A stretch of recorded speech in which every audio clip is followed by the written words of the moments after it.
High everyone, मेरो चाहिँ एउटा दाइको बिहे हुँदैछ र मैले उहाँहरूको लागि यो मलिकसी भाँडा कसरी बनाए देखाउँदैछु है त।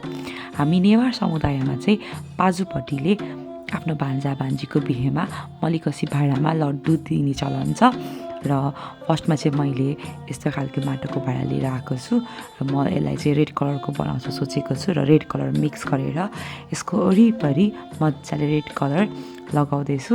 यो चाहिँ सुक्दै बिस्तारै बिस्तारै लगाउनुपर्छ अनि यो लगाइसकेपछि चाहिँ यस्तो देखिँदैछ र यो कम्प्लिट भएपछि चाहिँ मजाले कलर गर्न सकिन्छ। त्यसपछि मैले ब्लू कलर लिएर यस्तो फ्लावर डिजाइन बनाउँदैछु र अरू कलरको पनि फ्लावरहरू बनाएको छु र यति गरिसकेपछि चाहिँ मैले आफ्नो दाजु र भाउजूको नाम बिचमा लेखेर यस्तो डिजाइन गरेको छु र अलिकति सादा भएकोले मैले चाहिँ यसको वरिपरि लेस लगाउने सोचेको थिएँ र यो लेस लगाइसकेपछि चाहिँ यस्तो देखिँदैछ।